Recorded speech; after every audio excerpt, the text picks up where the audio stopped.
Perfect timing.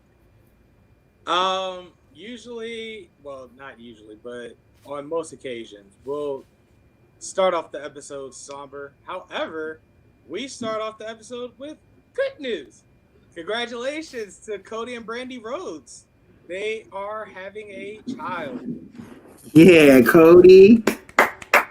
Mazel tov. Yes, absolutely. My man shot the club up, and now we celebrating.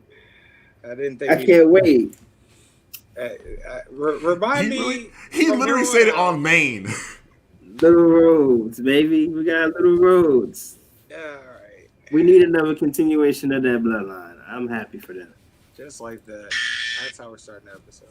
What? We are on. What? Come on, bro. This nigga Kenny literally said bang, bang, bang, skeet, skeet, skeet. She did that 3 for 3 retweets on Maine. Yeah, that's what you said, technically. I mean, they made it known because they announced the man. I can't even have. You can't say shoot the club up on Maine. That's for niggas only. I can't even have fun. That's all a boat. You know what? I'm just gonna keep all my energy and my funness to myself because y'all assholes. No. We're the first 5 minutes. So outside of the club now. Like I feel so unapart. I can't even be myself on my own platform. You know what? You're using SAT words now. Okay. It's fine.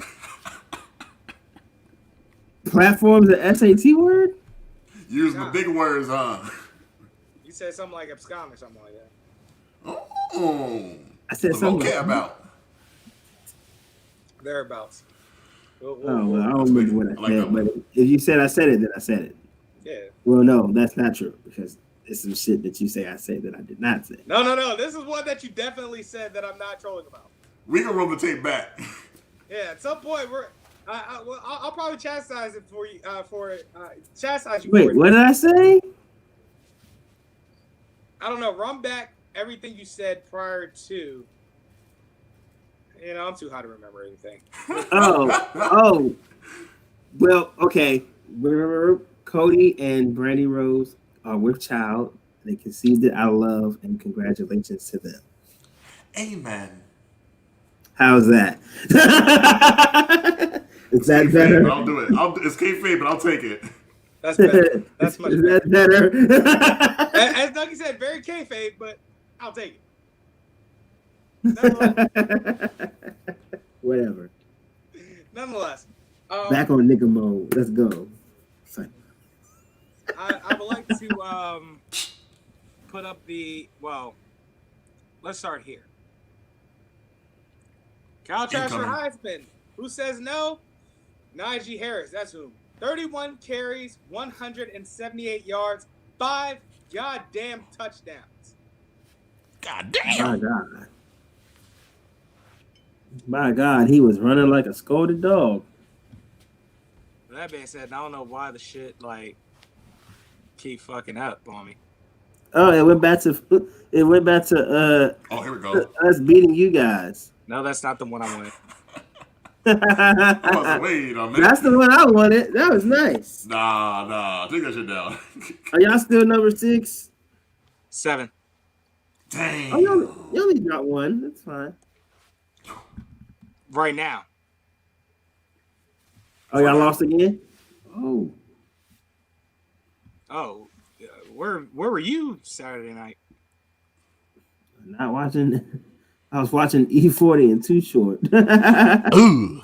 Oh. Yeah, how did that go? While I'm doing Actually, it was really good. 2 old niggas drunk out their minds, reminiscing about the good old days in the Bay. Well, that's always fun. With some bomb music, which is great. Did they address the Too Short's situation? Of course not. Mm-hmm. Wait, Too Short situation? What happened? He had a Me Too situation, I think, last year. Oh, shit. Hold on. We live. I'm going to verify this. Right now. Yeah, please do. Because I don't want... Right now it's allegedly. You know what I'm saying? Allegedly.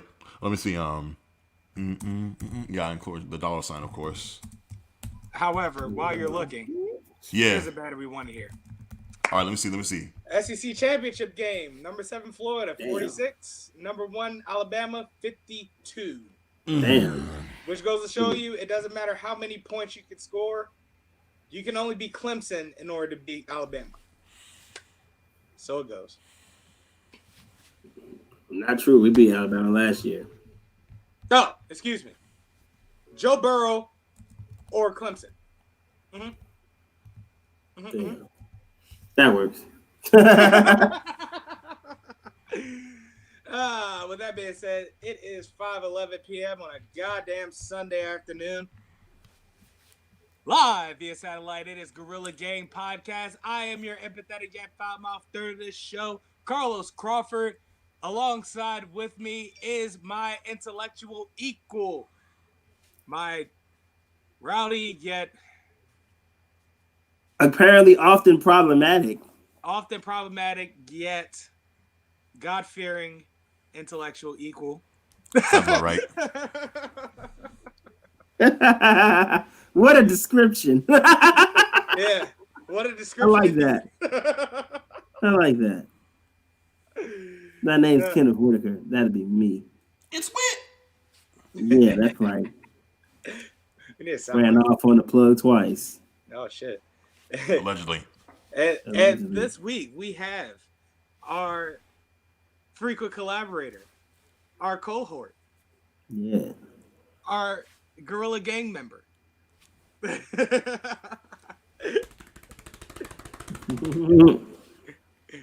Doug, introduce yourself. Who, me? Like it go first?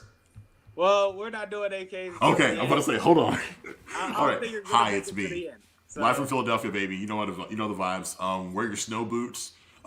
Sprinkle some salt, like the Bay himself. Wear your coats. Drink water. Wear your fucking mask up your nose. Ooh. You pieces of shit. Ooh. All right. That being said, ladies and gentlemen, this week we have a very interesting set of the 10 count. Why? Because it's not fully wrestling centric, and I think that's how we're going to do it from here on out. Why? Because you guys don't want to just hear a wrestling podcast. You guys want to hear a little bit of everything. I only do wrestling because I love wrestling, and I think you guys should too. Right, Kenny? I agree. I mean, you need to watch TNA. Let's not go too far. So... It's starting to become necessary soon. I feel it. Yeah, probably. If what's saying about Raw is true. We'll get to that. This week. Okay. We'll be talking about Shia Labeouf problematic ass real quick. Pornhub. Just do it. Pornhub nuking this verified collection. Keontae Johnson, that basketball player that plays for Florida, that's currently in a medically induced coma. Oh, yeah. So that needs to be talked about too. Record skewering, as the Negro League are now acknowledged as MLB records. Universal Music Group owning Young Money. We're all sucking so bad this week that USA wants another Attitude Era. I'm pretty sure there will be Rhea Ripley jokes because Kenny has Rhea Ripley head jokes. What does everybody want? Head! Bullet Club may be back. NCAA compensation case in 2021. That's right. Student athletes have a chance to possibly get paid. Finally. And, of course, where we will start out, that Ravens and Browns game this past week, guys. What a game. What a game. Also, I'm pretty sure Lamar Jackson stepped out of the game to go take a shit. That's exactly what he did. He had the bubble guts. From what? Too much pregame chili. Oh. Your man's. I don't know. I really just made it up, but that in the midst of a tight game situation, we're talking about maybe 8 minutes left in the fourth quarter. Your man, and it's a close game too. Your man's like Cleveland's legitimately making a comeback case. And your man goes, timeout, and pretty much kicks it to the locker room. In the midst of a tight game, he had tight ass. Right? So they had Sucio. Take a shit. Comeback, right? Not Robert Griffin III because he's hurt. But they had the backup come in. The other backup held his own for a little bit until Lamar Jackson, I guess finished his shit. Finished taking his Browns to Super Bowl. You know what I'm saying? Took some Browns to the Super Bowl of his own. You know what I'm saying? Had a quick wipe ski and Wipe the me. game. Like that is absolutely astounding. That's going to be one of those games that we're going to talk about for the rest of his career. Yes. The shit game. You know what I'm saying? And this is his second year in the league. You know what I'm saying? Like, while we're watching this Hall of Fame speech, we're like, remember that one time he had to take a shit in the middle of a game? Yes. To that I say, do.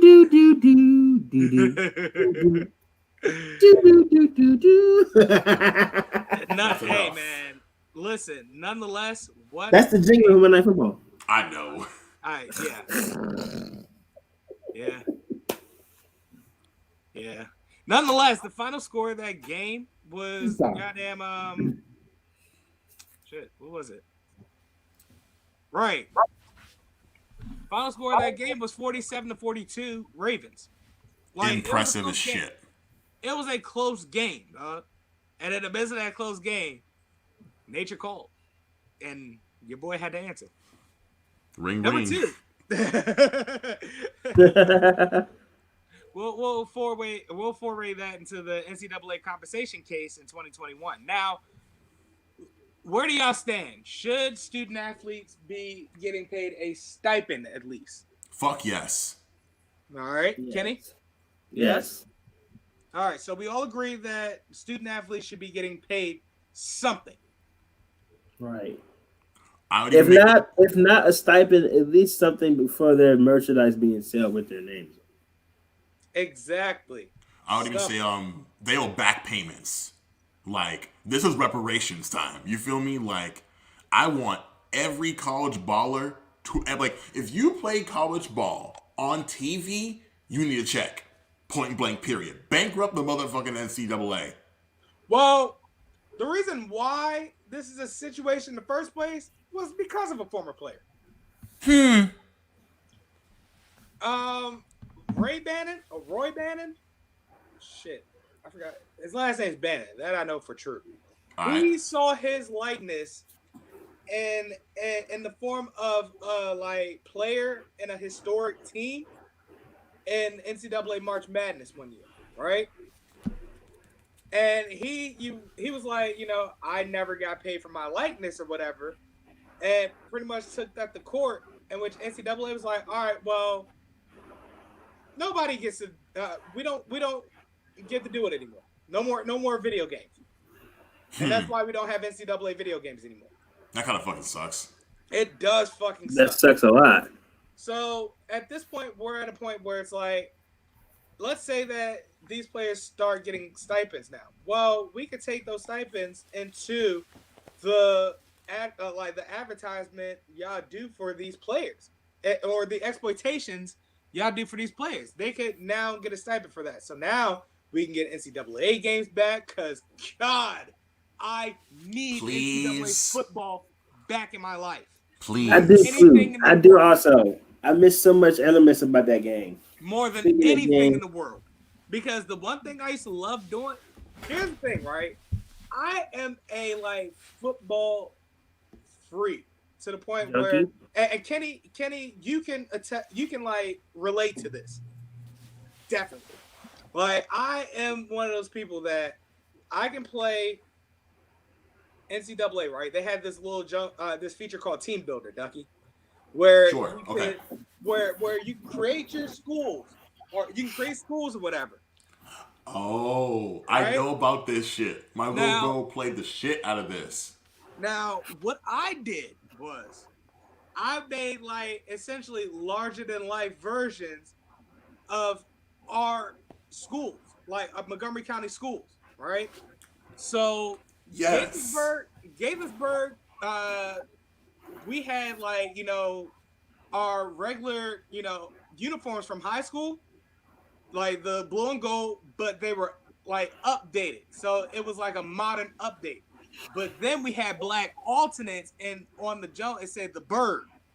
The Berg. Our stadium was a replica of the Rose Bowl.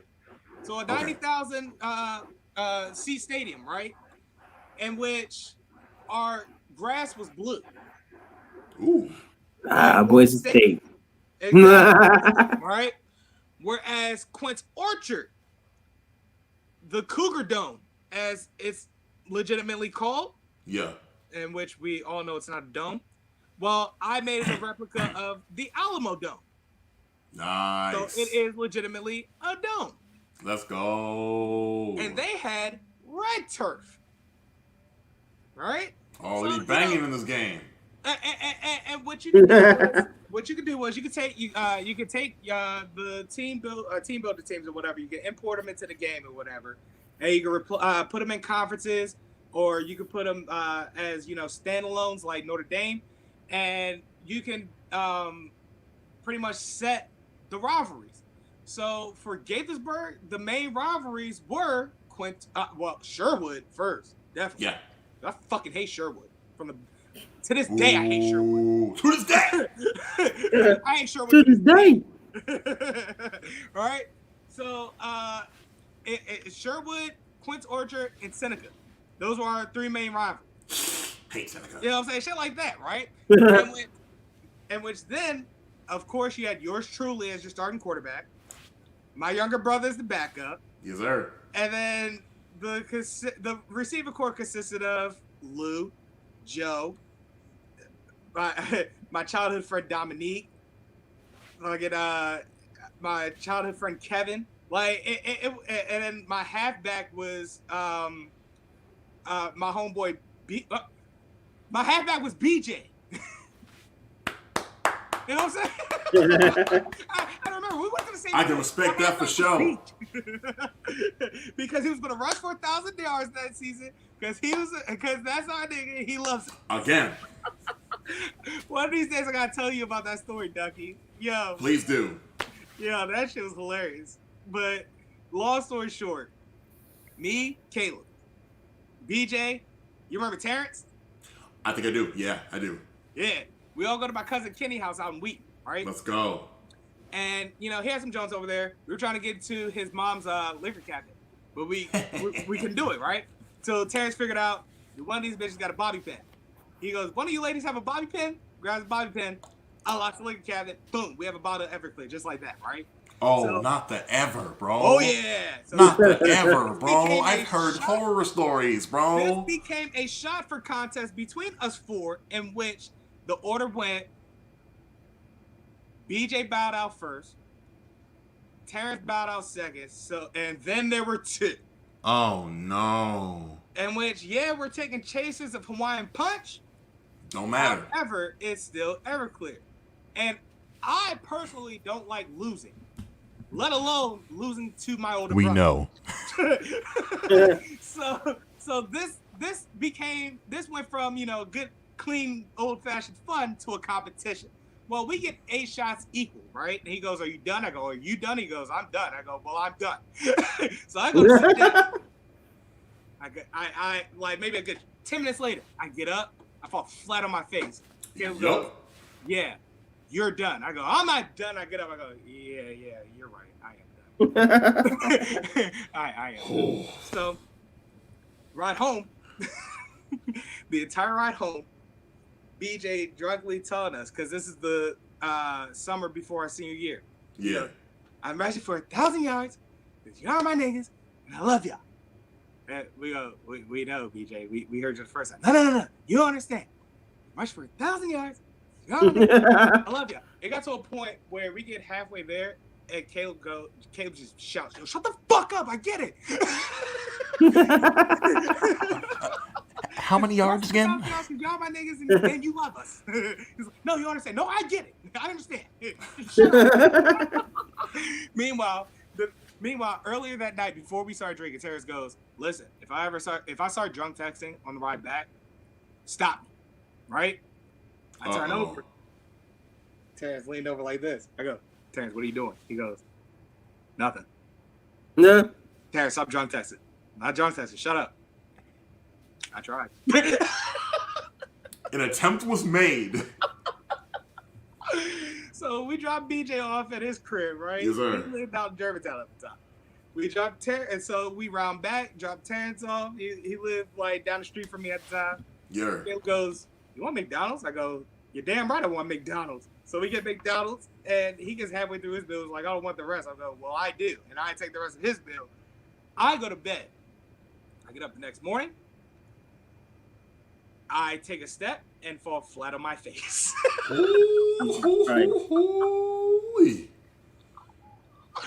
Caleb attempted to go to the mall with a friend of his. However, he didn't make it and had to come back and spend the rest of the day early, right? Damn. So, later that afternoon, right? Caleb goes, "Carlos, call BJ." So I call BJ, goes a message. Caleb goes, "Let me leave a message." He goes, "BJ, what did you do to me? Call me back when you get this message." He hangs up, right? Good 5-10 minutes later goes by. And BJ calls back. And the first thing he says, "What did I do to you? What did you do to me?"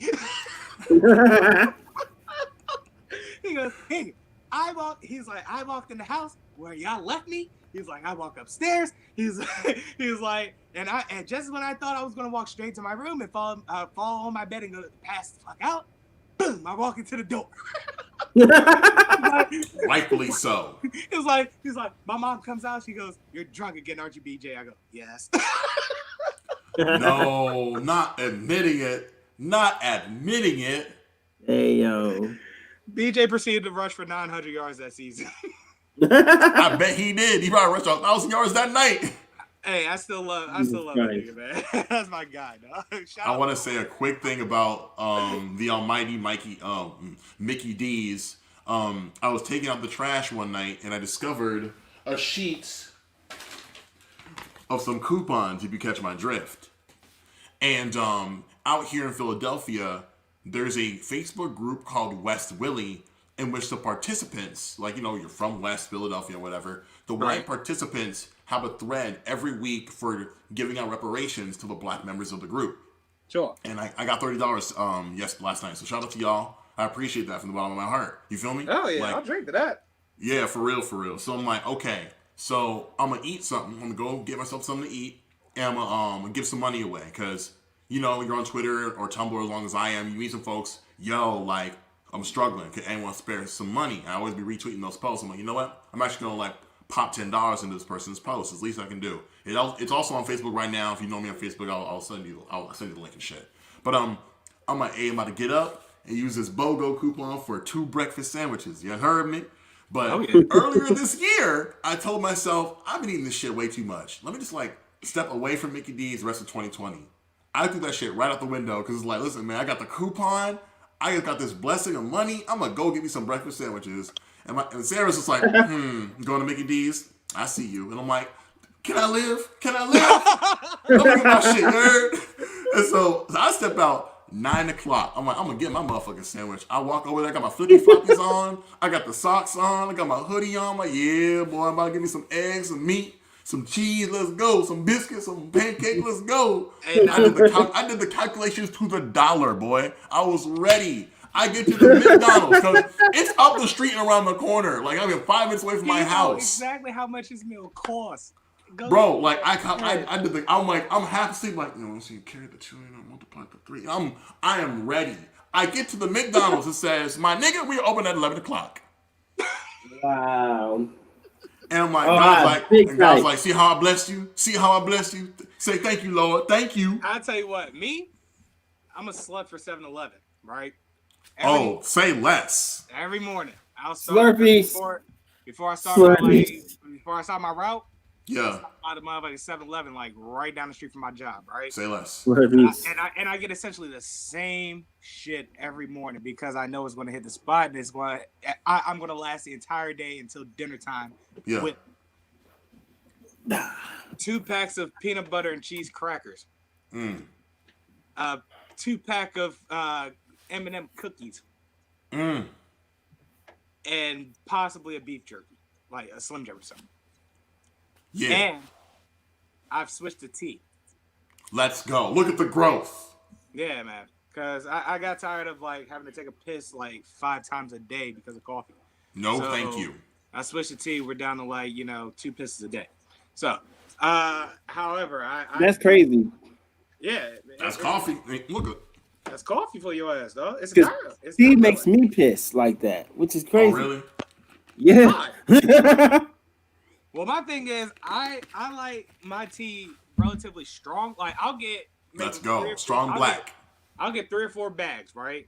And I personally like mint, green, lemon zest, and or orange spice, and occasionally. Let's go, Lowe's. Green tea is the spot. Green tea, I like green tea. And occasionally I'll have a black tea. Right? I'll put in 2 Splendas. If they have honey there, I'll definitely add honey. That part. But other than that, that's how I drink it. I'll like let that shit steep for about a good 5-10 minutes. Yeah. I'll hit my first, like get halfway to my first route, because usually I'll drive to the furthest spots first. Yeah. So I can get back in the city and hit all these jobs consecutively. Yeah. So strategy to this. So I'll just eat my breakfast before I get to that first stop. Yeah. And then I'll take a couple of sips of that coffee. That jump's still hot as hell. My shit isn't drinkable per se until like I finish that area that I'm in. Mm-hmm. And then at that point I can like kind of go in. And which I'm listening to podcasts and shit while I'm driving this shit. Yes, sir. And then every once in a while I'll stop by 7-Eleven twice in a day. Gotta hit that re-up, you heard?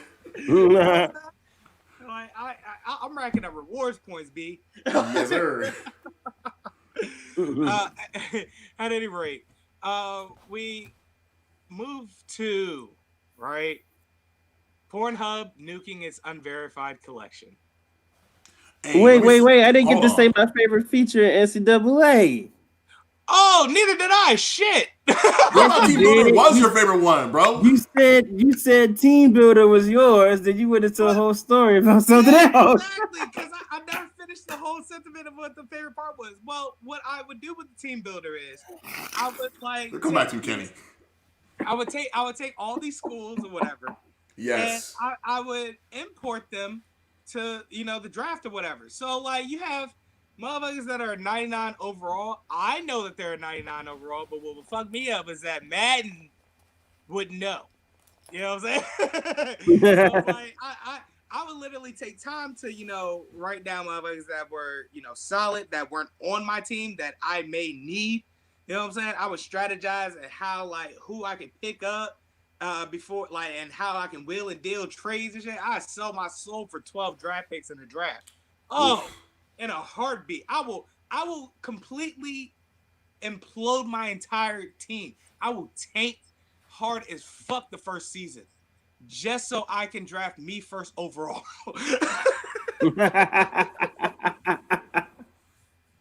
Well, with him saying that pretty much alludes to my favorite part, because back in the day they had the superstar modes. So I would love to do the superstar mode when you're quarterback, right? And I would like to transfer myself over, and I know I'd be that nigga. And I already had 99 everything. It'd be so great. But what I would do was the shit, bro. I would have draft classes for 10 plus years. I would go through NCAA and do each draft class for 10 years. Yep. And then I'd come back and I would do a whole decade of it. Yep. But I would put pieces of people that I want in lower rounds, so I could get them in the 5th round and 6th round instead. And I have a couple first rounders, a couple 4th rounders. You know what I'm saying? That way I'm not selling all my picks. No, I'm still selling picks, but I mean, the only time I'm selling picks is for me. And I'm a quarterback. I'm not selling for multiple players. I'm just selling them for me, and then the next season, I'm just going throughout the class because I know where I strategically place people to pick them in certain ways. You know what I'm saying? You gotta know the game within the game. It's a game for that. But I'll tell you what. Campus Legend Mode, what did you major in? ESPN.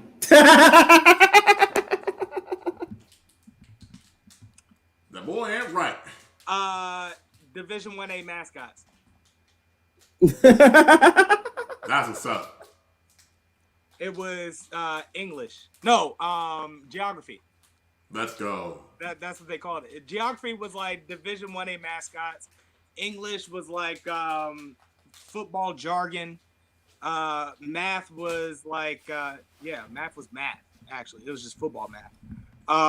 So like clock management, things like that. Mm-hmm. And then like the different majors had different themes and shit. You literally here's why the games back then were so dope, right? You had to major in a in like one of those, right? Yeah. And you had to keep a 2.0 GPA, otherwise you were ineligible to play. Ooh. So that forced you to have to either study or study with a tutor, and then like go to class. And then you had to go to class. Like they made you go to class in the morning. That was your morning activity. And then you had like the rest of the day. So you had like 2 slots in the rest of the day to figure out what the fuck you want to do. Do you want to go socialize? Do you want to go practice? Or do you want to go study? You know what I'm saying? You had choices. You had to balance out your time and keep a 2.0 GPA or above in order to remain eligible. In which I kept a 3.7 GPA. I maintained a 3.7 GPA. Why? Because I also wanted to go hang out and socialize on Fridays. Like I legitimately saved my Friday nights for socializing. I never studied. Ever. Wow. I spent my studying during the week. Yeah. Like I had to my afternoon activity would be like practice, and then you have one slot in order to figure out what the fuck you want to do, right? Yeah. So your evening activity, you either practice some more, study, or go socialize. So you had to figure that out on a 5-day-a-week basis. You know what I'm saying? So yeah, makes sense to me. You had to balance that out. So I would study and or practice 4 days a week. 5th day a week, go socialize. Yeah.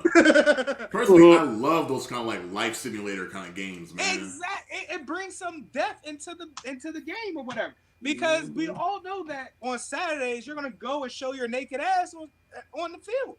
So that's already taken care of. So you just want to, kind of live the student aspect of student athlete. You can even also have girlfriends and shit. That shit was dope. A 2D waifu? Say less. Your freshman year, you didn't have a girl. Your sophomore year, you had like some little cute John or whatever. But your chick got badder throughout your college years. Like there'd be a picture of a Joan on the Yeah. Well, son, that's why the NCAA games got to come back, dog. They have to come back because they brought aspect of football that Madden could never bring, and Madden has tried violently because Madden had like a DNA type of deal. Like when you did your little like superstar mode, you can pretty much like randomize your parents' DNA. So your your father could be a Hall of Fame quarterback, and your mom could be like a school teacher or like a track runner or own a store or some shit. And that really like mattered to your attributes. So if your father was a Hall of Fame quarterback and like they had notes on your father, if they said that he was like a pocket passer, don't even think about running. But if they said that he was a dual threat quarterback, nigga, you're good. Your mom could be anything else. Your father a dual threat quarterback, Hall of Fame quarterback, you're good. You hit the jackpot. That's a plus if your mom was a sprinter. And your mom could be a sprinter. You know what I'm saying? And then they had you do like, the Wanderlic test where they ask you questions like, do you see the glass half full or half empty? Shit like that. You had to answer questions get into that brain chemistry. You had to do the combine. The Wanderlic type stuff. Yeah. It was dope, but they really dope. But yeah, so with this compensation case, that we need that back. I miss that single-minded so much. of me. It's selfish of me to just want the video games back because there's so much more that goes into it. With this compensation case that could come back, but that's what I really want out of this. I really want the video games to come back, and I want these players to get paid a stipend because they're giving their all for part of their school. While their head coaches and athletic directors are getting paid millions. I'm sorry to interrupt, but Jalen Hurts has 3 first half touchdown passes, and it's like real beautiful because I haven't seen this happen in a very long time. Jalen Hurts wasn't this good in college. This is amazing to me. This is absolutely astounding to me. Jalen Hurts literally transferred out of Alabama because he wasn't as good as Tua Tagovailoa. That's why. That's essentially why. And even in Oklahoma, his game blew games. Wow. Yeah. His style of play blew games because he has a noodle on. Oh. No, man, look at Noodle Rush now. Go fucking figure. Got firm up.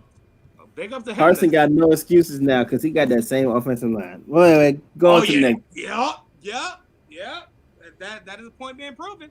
Caleb said that Carson Wentz is just outright garbage. I tried to defend Carson Wentz, but it wasn't very good defense that I could put up. So, points are being proven here. However, moving on. Pornhub nukes his unverified collection. Ducky, I remember you being on the show one week and saying that Pornhub, or you were boycotting Pornhub, and Pornhub needed to be boycotted because they had, unverified videos up, and the video, some of those videos that are unverified are videos that were put up without consent, which is a form of assault. Not necessarily the word I was looking for, but yes. I guess it's more PC version of the word that we wanted to say, really. Yes. So with that being said, with Pornhub nuking his unverified collection, right? I've noticed independently. Allegedly. No, not allegedly. I'll wear it. You know what I'm saying? Okay. I'm not, I'm a grown ass man. Everyone's got their source. That's right. That's right. You wear that grown man flag proud. That's right. I masturbate. So, but don't say. That's right. So embrace your truth. I hopped on Pornhub and I saw that there were a lot more verified videos, but I did also see that there were still unverified videos. However, these unverified videos are not amateur. So it's like folks just like taking stuff that like people have like produced and like just like ripping them off. Exactly, like they're just rips of like older videos, not older, well sometimes older videos, but like rips of videos from like within the last 5 to 10 or so years. Like the unverified junks are going to give you videos of Pinky when she was smaller. Shout out to that legend. A living legend, still going to this day. Listen, like, one of my favorites. Still, I'm glad she got big. If we're being honest. Listen, I like my women BBW. Care. So the ones that want to pull up and have some lunch with you. Yes, I know. We know the line. We know the goddamn line. However, who here remembers Sophia Costello? Can't say that I do. Have you seen her these days? No, I have not. You don't wanna. So Jesus Christ. Man, I was like, no! I was crushed, bro. Time does not heal all wounds. Hey, bro, I just want to take the time to say that, like, to the fine people working at Pornhub, doing this does not absolve you of your participation. You know what I'm saying? Like we before mentioned, footage of people's assaults are being uploaded to the site. Underage participants are being uploaded onto the site. Yeah. So like, make the I haven't read any press releases or anything like that, but Lord knows with like I follow a lot of people on Twitter, people who engage in sex work. So like, let it be known that you are doing everything in your power to make your site safe for all like users. You know what I'm saying? It's like, and like, the sex industry is a dangerous place. Yeah. And like it's cutthroat. Yeah, and like I don't like to see people who like criticize that industry don't like get a nuanced point of view. They fall back on like their contrived and constrictive societal points of views, or mostly like religious points of view when considering just like dropping their 2 cents into the conversation bowl. I won't have it, I won't hear it. So like, do not stir the pot. And I don't know where I heard this, but I've been saying it recently. Do not be a devil's advocate for Satan himself. Yeah. That's all I got to say on that. I'll say that to say this. I just checked in on Pornhub. I normally use Spank Bank. So, moving along. Record skewer, as the Negro League are now acknowledged as MLB records. It's about goddamn time. However, where the fuck have y'all been? However, when gestures like these happen, I can't. It's the same shit as the last topic we were talking about, right? I just can't help but to think, like, if nobody said anything about it, how long until y'all would have done it? It always comes back to that. Never. Never happened. And protect the brand. Protect the brand. And that's what bothers me about it. Like the fact of the matter that they feel forced to do it, and they shouldn't have to feel forced. That should have been done a long time ago. You know what I'm saying? Same thing with the NFL. Exactly. All these leagues should have been integrated because, well, for lack of better explanation, black people are just better at the sports. I'm sorry. Like, it's proven. Yes, there are white people that are legendarily good. You have your Larry Birds. Yeah, of course. But there's so few and far in between. It's not even relevant to name. Exactly. The rest of the white players. Where black people have generational talents, multiple generational talents, every generation. With that being said, Josh Gibson is literally the best MLB player of all time now. Wow. Officially. All right. So we can finally stop talking about Babe Ruth. Well, Babe Ruth's Dominican. Babé Ruth. Babé Ruth. So that's. So we confirmed him being Dominican. Yes. For sure. Okay, that's not just a joke. Yeah, that's because I remember it on Jesus and Mero. I thought they were making a joke. But if they confirmed it, that's even better. It's a running gag that I'm taking as truth. Yes, agree. We reclaim him. He dead now, so it ain't. You know what I'm saying? It ain't like he going to defend himself. What about it? Since you're claiming him, then like I said, we can stop talking about Joe DiMaggio. How's that? Joe DiMaggio is definitely Italian. DiMaggio is a very Italian last name. I don't know. Mickey Mantle. I mean, the rest of Murderers Row is very white. Babe Ruth is the only non-white person on that team that just so happened to look white and just kind of flowed into it. So yeah, well, Mickey Mantle. Josh Gibson. All right, put it to you like this, right? Barry Bonds' record is a record that stood up until this integration, right? He has a record of. I need the accurate fucking record. We want the digits. You know what I'm saying? Like that needs to happen. It needs to be accurate because I want steroid trial or not, I want to respect. Thank you. Yeah, I was about to bring that up too. You know what I'm saying? Yeah. Plus the fact that I disagree with steroid use not being in baseball because that just makes baseball more fun. Hot take. Wait. Nice. Wait. There we go. All right. I was getting ready to make it worse. I was getting ready to have a song. That being said, right? Barry Bonds' home run record that stands is 762. Right? in the season. However, Josh Gibson's home run record is 800. Oh, word. Oh, you're reading career. Oh wow. Yeah. That's a shit ton. That's in 17 years. I think Barry Bonds went longer than 17. Okay. Damn. Yeah, I think he went like 19, 20, didn't he? I believe so. So yeah, that's the importance.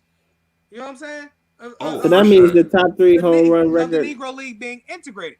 Because you look at that. You look at Josh Gibson being, the real home run king. Then another question comes into play. How many Cy Young awards would Satchel Paige have won? Ooh, talk about it. As a Washington Monarch. Like 5, maybe 6. You know what I'm saying? That's why I can't help but to be like, this should have been done. Easy. Because but they were too afraid to acknowledge the fact that we're that damn good. Which now means the top 3 home run kings are African American, correct? Yep. Josh Gibson, Barry Bonds, Hank Aaron. Let's go. Yeah. It's our sport now. Bastard. Is it not America's game? Is it not America's game? Our sport now. We are America. Damn it. Pay us our reparations. Pay us. This is MLB's former reparations, so. Well, we need For now. We need more reparations. This is step 1. You heard? Give us something else. What else can we take from you, white folks? So, I'm sorry. So to switch over the subject, Universal Music Group now owns Young Money. In light of Lil Wayne's oh shit, his misbehavior. Case. Yeah. In light of his case, I see it as the jig possibly being up, but he has sold off all of his masters for Young Money and Cash Money to the Universal Music Group.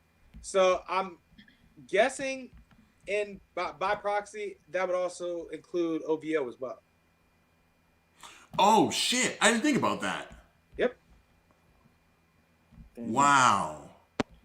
And I think about I read this, right? Yeah. And I think about that skit he had on Dedication. Mm-hmm. You know that Dedication skit. I do not. Yeah, not scared of me. Pop shot such a beanie. There were a lot of rumors, speculations that I'll be going to another record company, preferably The Rock, Def Jam, Jay-Z, Sean Carter, Jigman. Why? Cause he was. You hear me? But he was still on the Kazan track. You hear me? With his ass Miss Honey. You hear me? So he figured he might as well just ride it out. And so he gave Jay a call. And Jay was like, listen, whatever you need, I'm here. You know, whatever you want to do, I'm here. And he was like, leave that. But then he got a call from Universal. And they were talking about millions of stuff. Oh, words he never even heard of at that point. You hear me? And he was like, damn.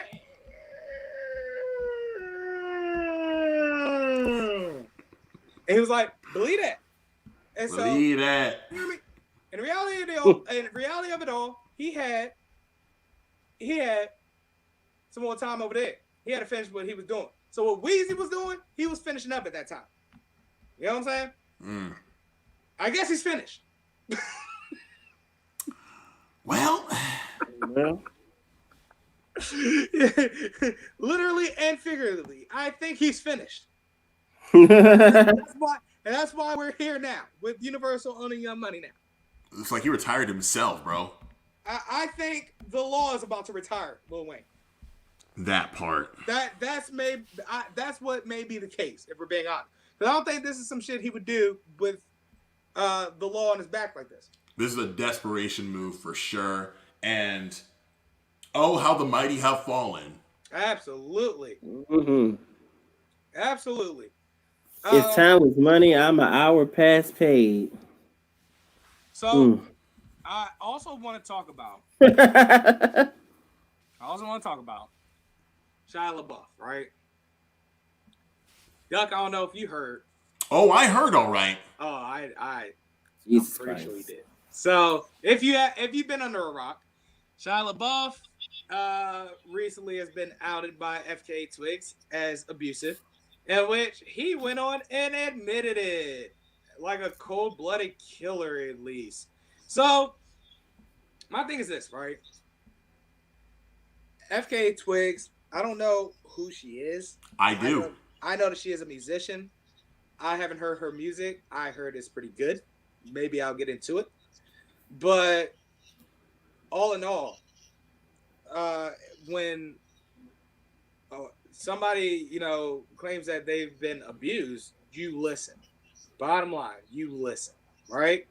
So, in listening to what FKA Twigs was at first alleging, was that he was mentally, physically, and emotionally abusive. And sexually. Abusive. And many examples I will not name. However, in turn, Shia LaBeouf admitted to it by also going on and saying, I have an abusive personality. I'm abusive to the people around me as well as myself. And I've been like that for a while now. And it seems as if he's like, yeah, this is so like, what? Deal with it. You knew what it was when you signed up. So, although I respect the fact that, he's standing in that, like he's owning it, he's wearing it, I can't respect the fact of what he's wearing.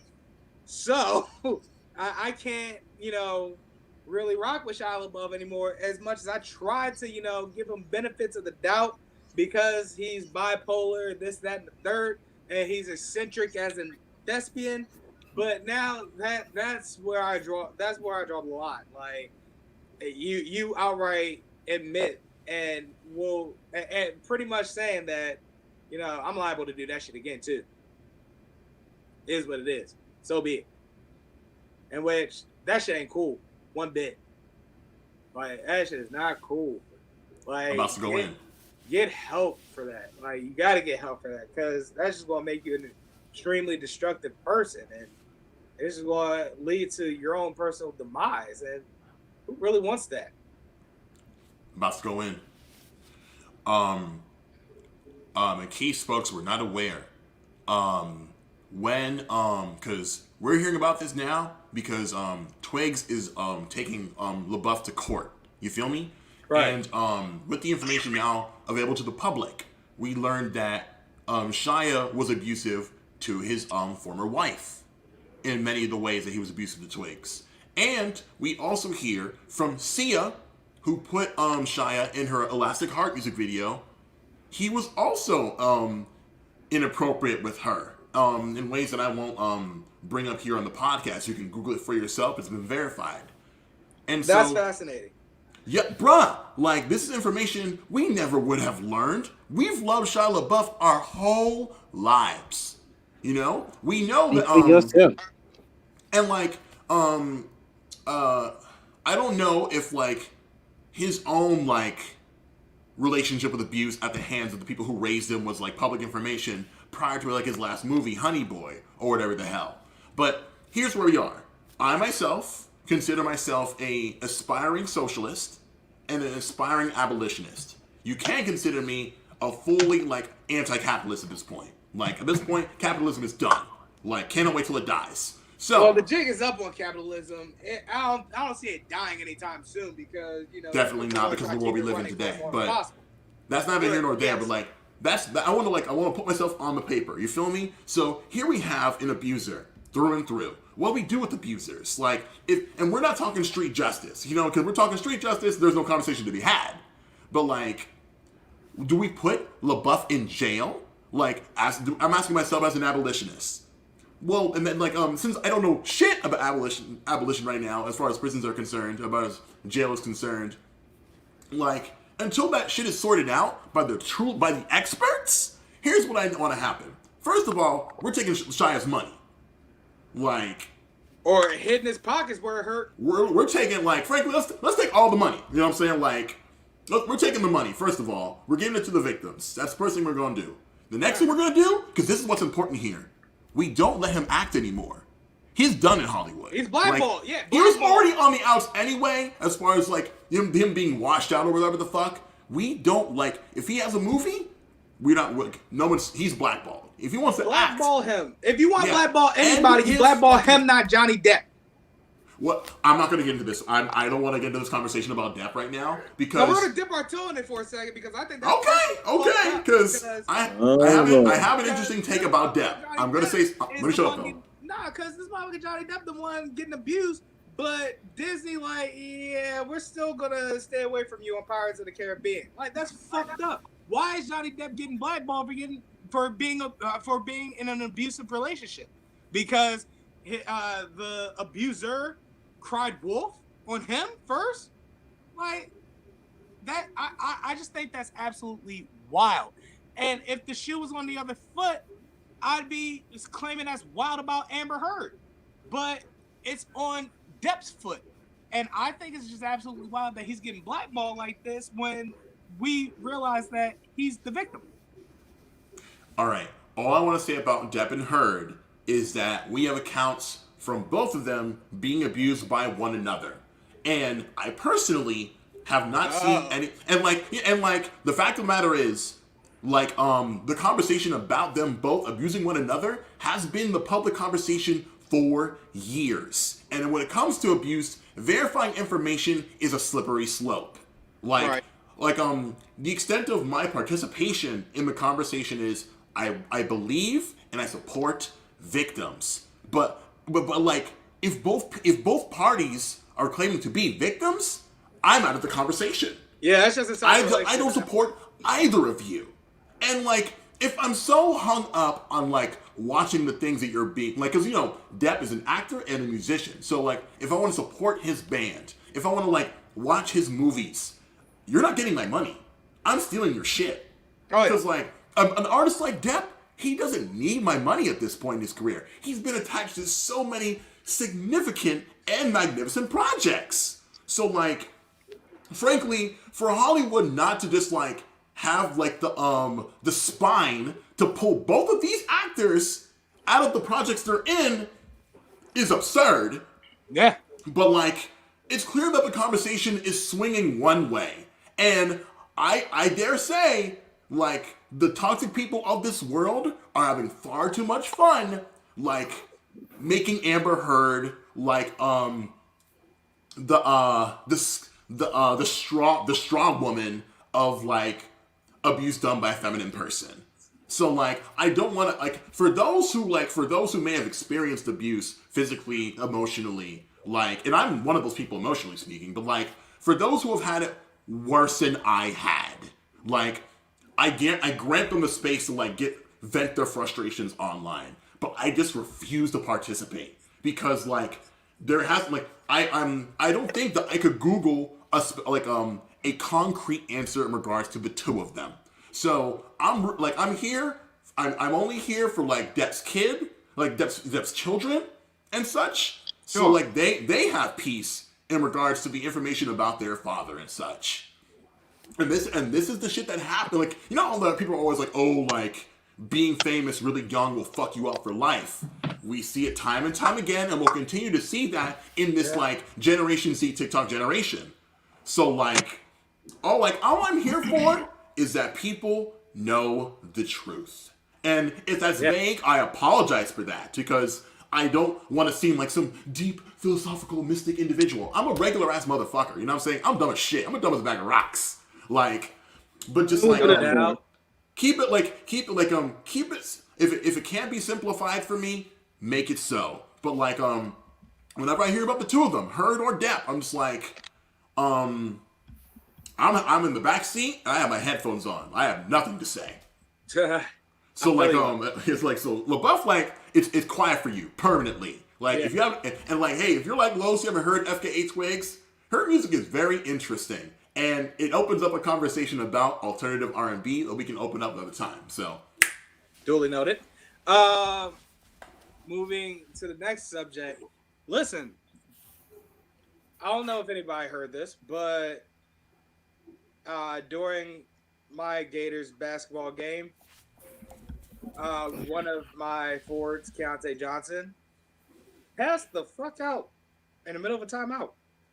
That's scary as shit. Oh, people were like crying and shit, but the game continued. That's even scarier. That's even scarier, right? Keontae Johnson is currently in a medically induced coma. Now, he was... Fuck that shit, bro. He was positive for COVID a while back. And wow. that may be the like cause of, the after effects, block. You know what I'm saying? So you see that, right? And you're inclined to ask, what is the protocol for these sports organizations and leagues if somebody dies? Shit, yeah. Like, and let me ask y'all as a non-sports person talking to two sports mega fans. It's like, because when this COVID shit went down before the bubble, any of that shit, I'm thinking it's quiet for sports for the rest of the year. But like, being the country that we are, we found ways around that. And because people are like, oh, like sports are important for the morale of this country. And I'm like, I understand that, but like, you already treat like players like shit in the first place. Exactly. But there was no COVID. So you're really like, hey, like if your life wasn't already at like in danger playing these sports, you now are flipping a coin saying you might die this week playing. Are you sure you want these millions that we promised you? What? The crazy part about it is these players actually want to play though. So and I don't fault any of them for that. Not a single one. Right. Honestly. I can't fault these, players from doing not only the job that provides their families, but B, the one thing that they love to do more than anything in the world. I can't fault them for that. However, it's a dangerous game that they're playing because it's a airborne disease going around, and you don't know whether or not you catch it, or you don't know how you caught it. And when you catch it, you have to isolate yourself for a couple of weeks, shit like that. So it's like you get this stop and going protocols. You get to a certain point where it's like, why even do a season of this shit? When miraculously, these organizations have managed to pull it off. However, there have been many of cases going on in the NFL that's caused, games that have to be rescheduled. And the reason why these games are being rescheduled as opposed to canceled is that if these games are canceled, they don't get paid for that. Nobody gets paid for this, right? The players don't get paid. The league does not get paid. The broadcasting doesn't get paid. The TV channels don't get. No one gets paid if these games are canceled. So these games have to be played. That's why they're rescheduled, and it's a microcosm of how this country is moving.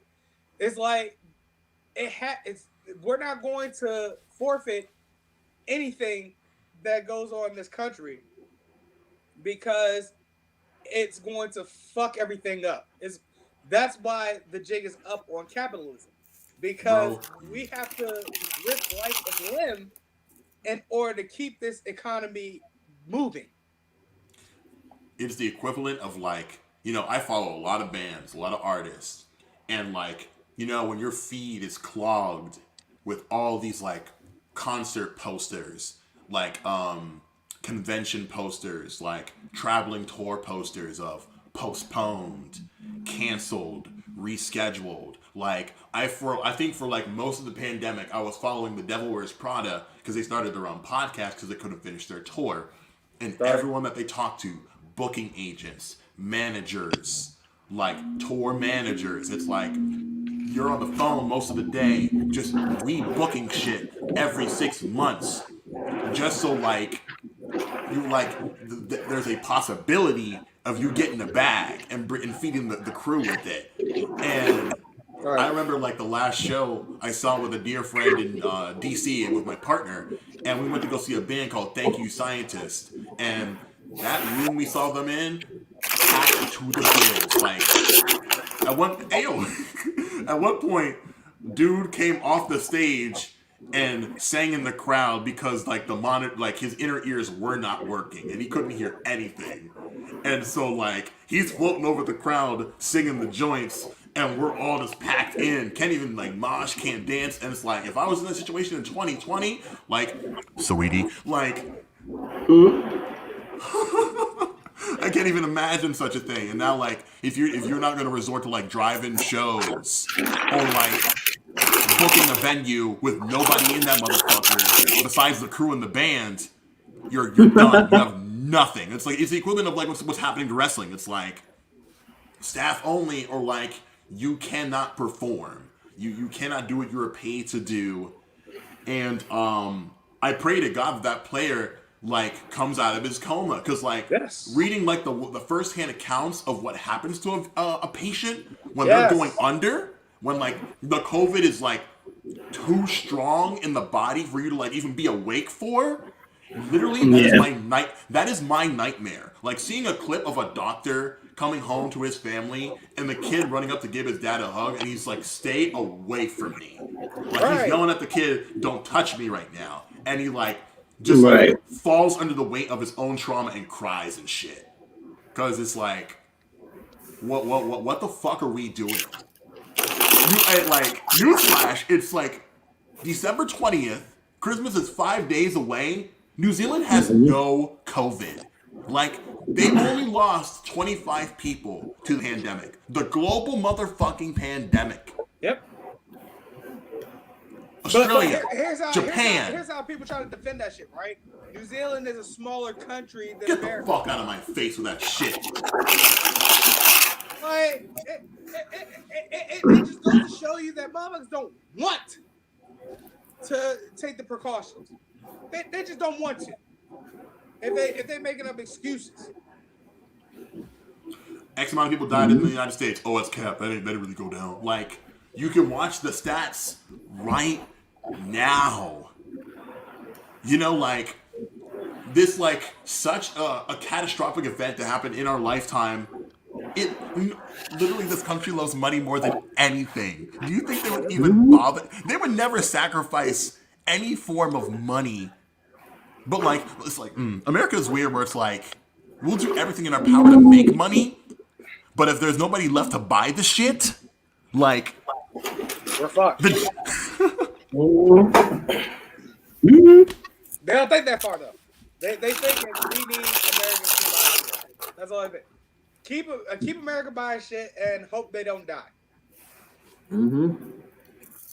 That's pretty much how it's going right now, which sucks. But however, we get to our wrestling portion of this episode, in which we'll start with Raw sucking so bad for the Go Home show for TLC, which is about to start in the next 30 minutes. Oh shit! Okay, we need to wrap so we can watch that shit. Pre-show. It's pre-show. Kenny doesn't care about pre-show. We don't watch pre-shows on this podcast. Oh, never mind. That's the running gag of the show. Okay. We don't watch pre-show. So, but watch our pre-show, because our pre-show. Yes, please. That's the irony of it all. We want everybody. Don't watch Raw. Watch this. The Go Home show for TLC sucked so bad this past week. USA Network wants another Attitude Era. They explicitly said this? They essentially said this. They were so because here's the thing, right? Raw did 12% less than they did the week before, which was already a like small amount, and 1.2 million viewers is a small amount to WWE, right? Yeah. So, they raking in like 70, 80, 90 mil. Exactly. Like this was the smallest viewing in Monday Night Raw history since 1993. Ooh. I mean, so USA is pissed about that. What's up, Kenny? I just want to say, I told you so. He did. I was here for that. I remember him saying it. God damn it. Man. And again, give my boy some flowers. Man, the force is strong with this one. I'm a fucking Jedi for a reason. For you. Matter of fact, what is my name? How do I change it? You know what, man? Oh shit. Oh no. Before we can even get to the AKs, we gotta use that drop. God damn, man. Once I discover how to change my name, it's gonna be. I told y'all I'm a fucking. It's Jedi. quiet for us, huh? Continue, close. I'm so sorry. Now, with that being said, USA is so pissed about that because, remind you, what else is on USA Network? Shit if I know. Exactly. Nothing. Right? And especially now with the fact that SmackDown is now on Fox and NXT is still, gaining traction as a television show as opposed to a network app show. Yeah. Raw is supposed to be carrying that load for USA. And it's dropping the ball.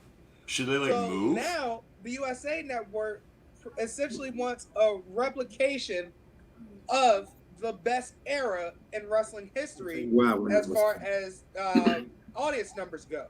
Because this was the era that won the wrestling war. I'm not into it. And this is the era that has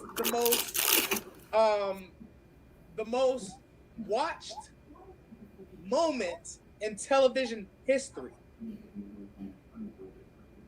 Kenny, do you know what that moment is?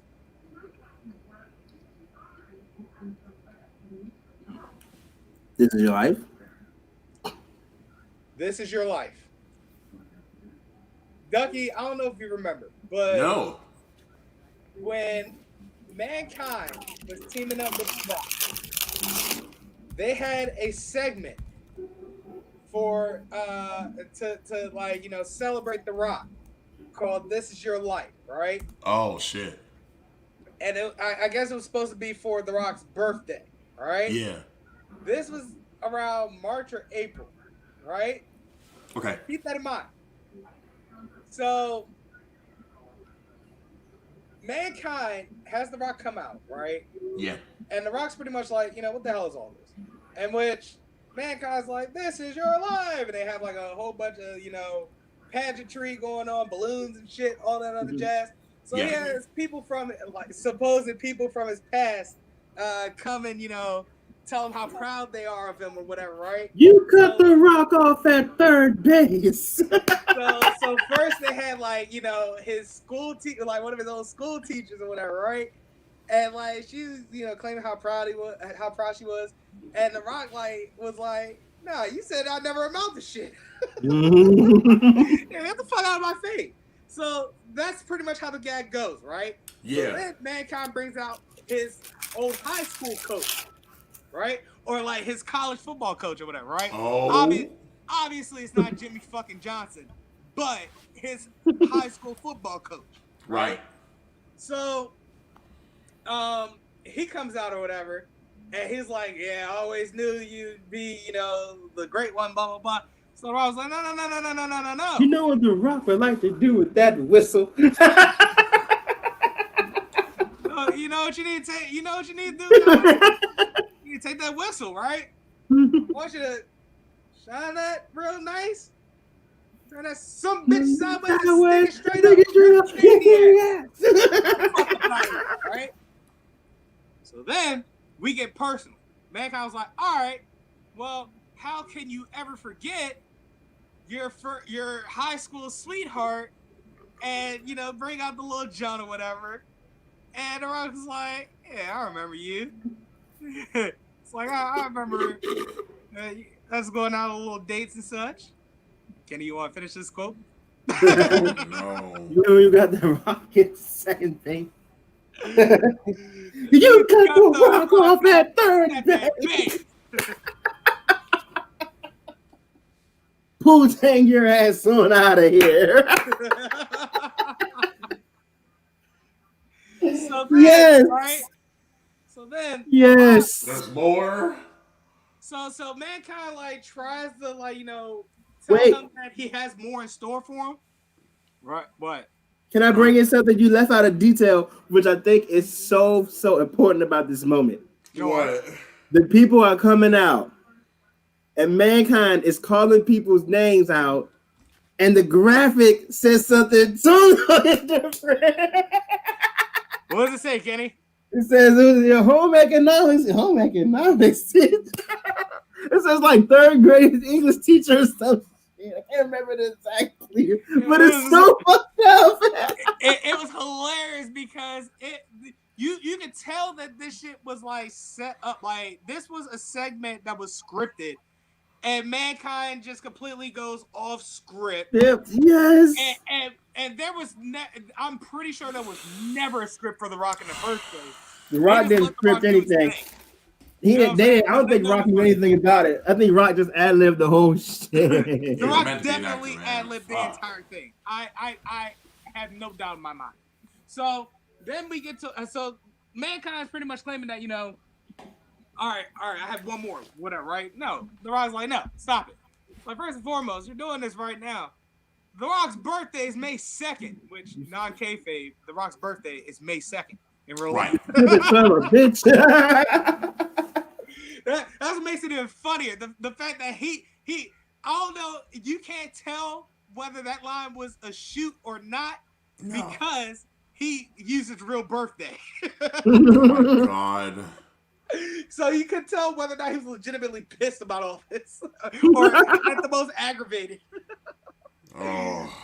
That's why this was the top rated moment in television history.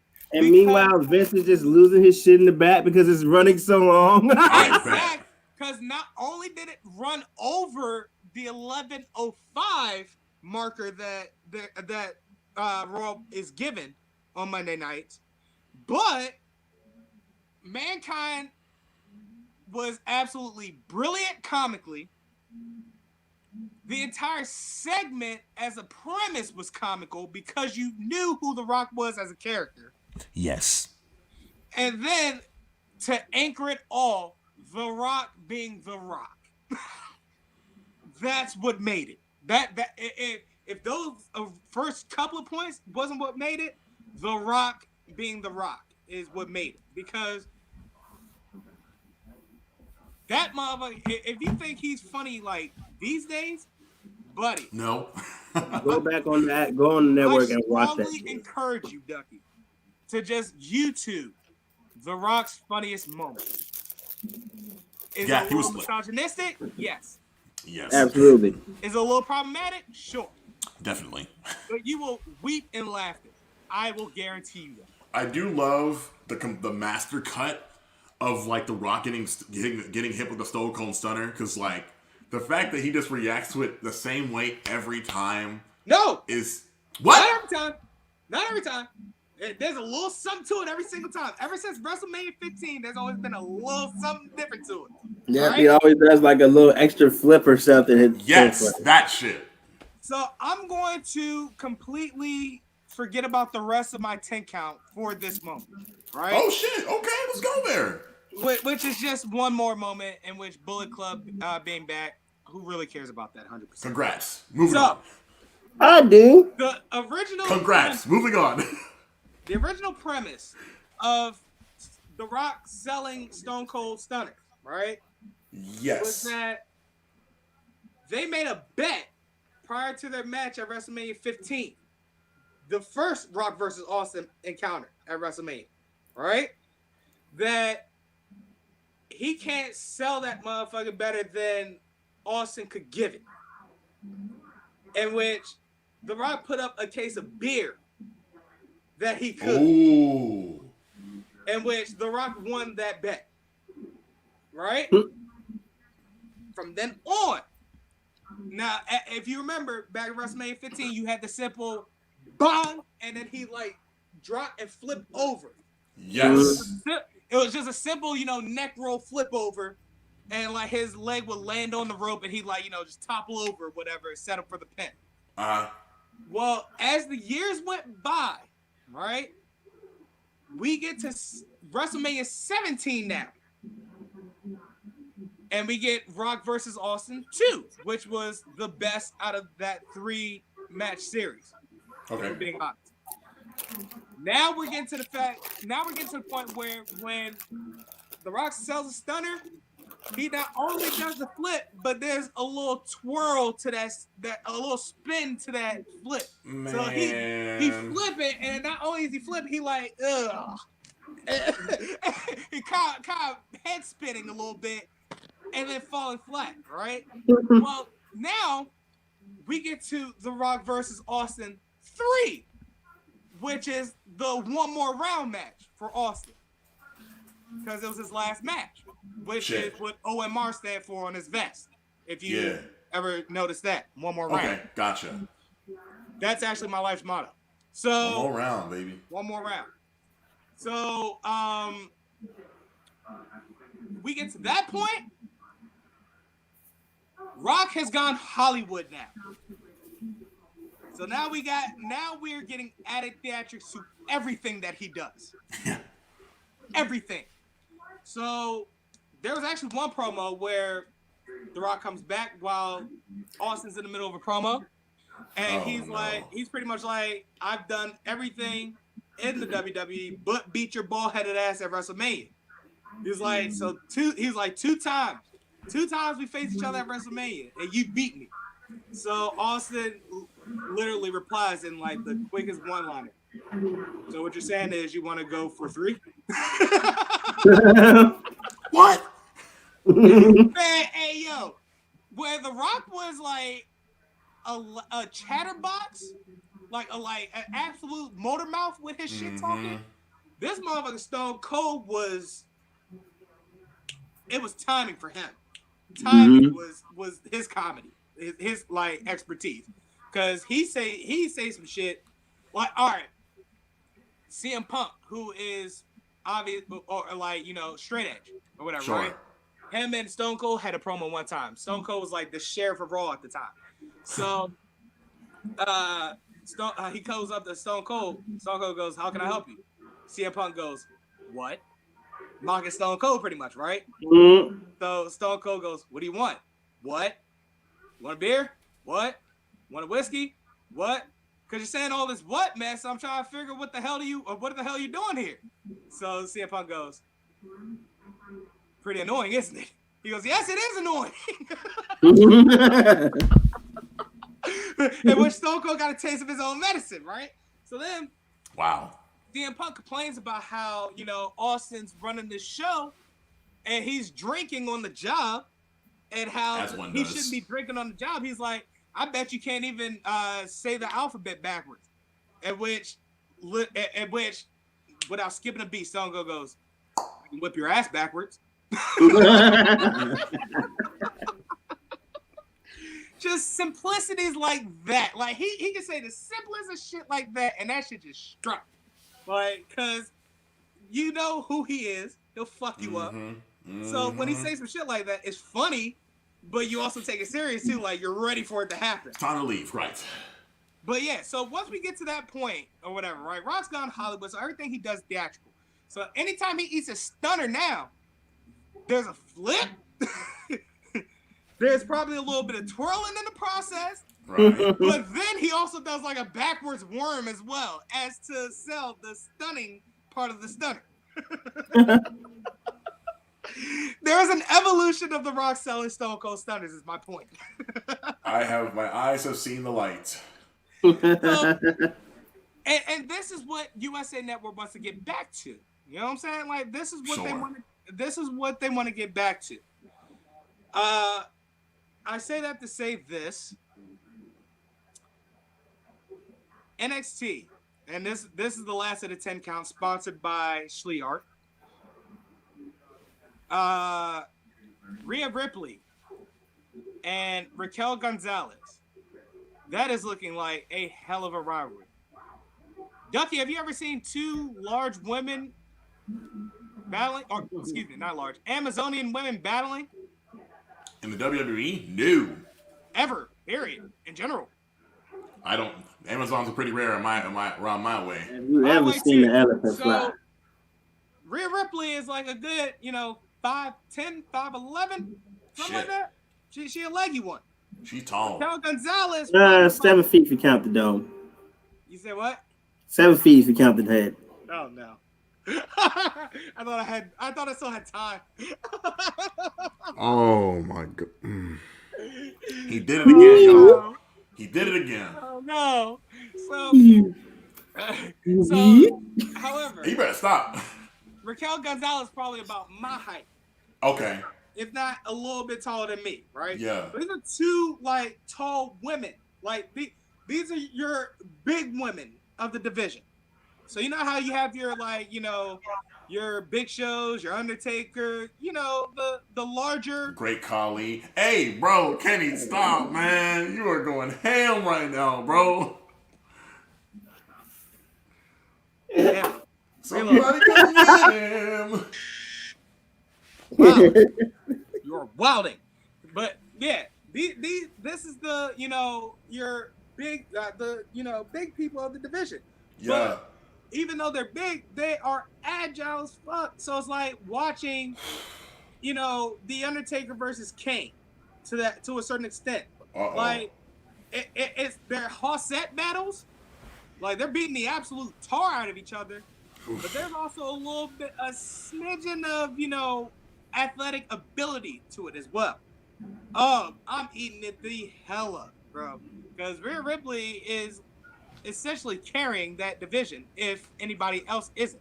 And she's Ripley ahead of the group. Head of the class?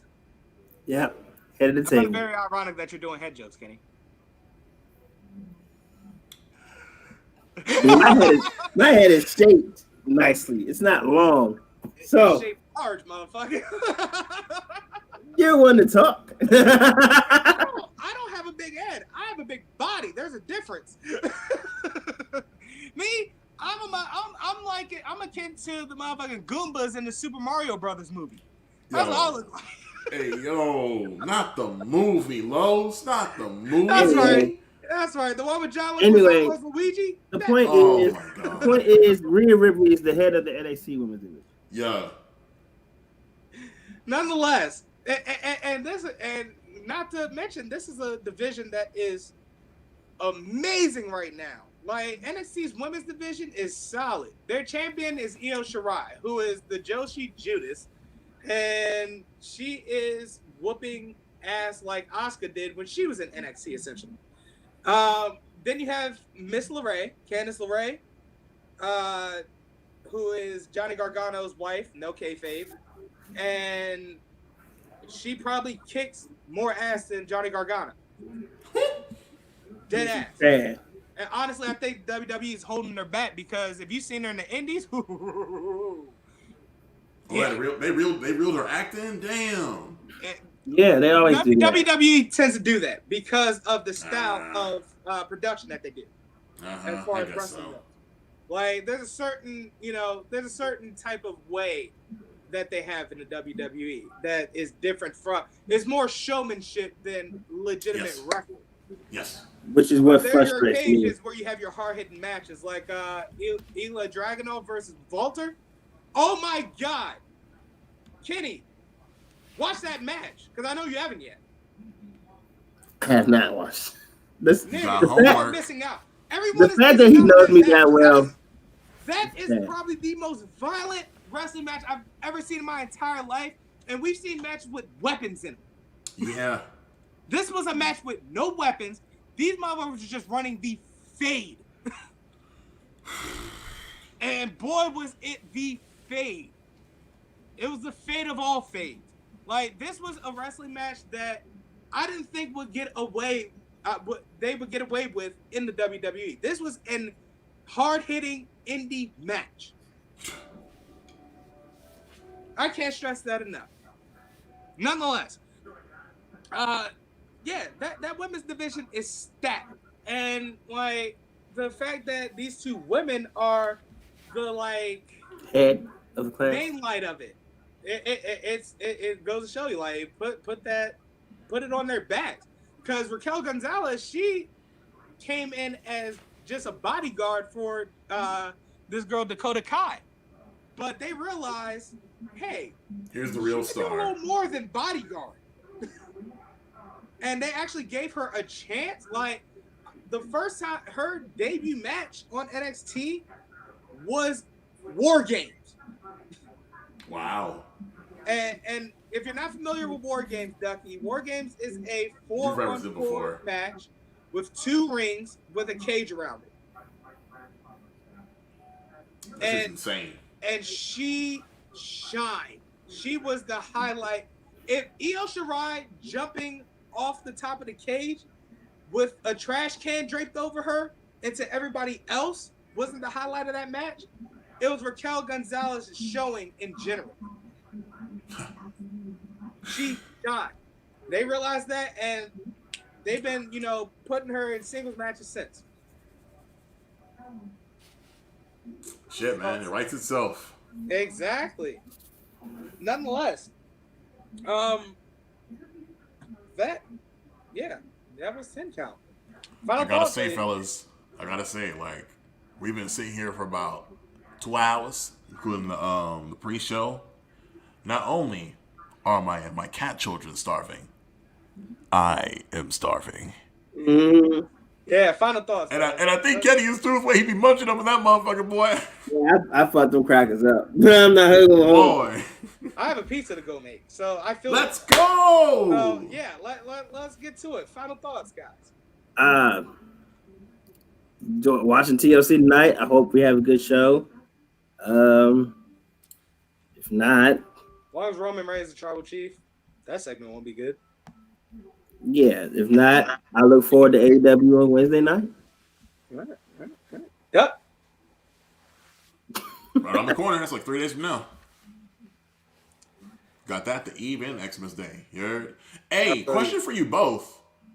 What is on your Christmas list? Both of y'all.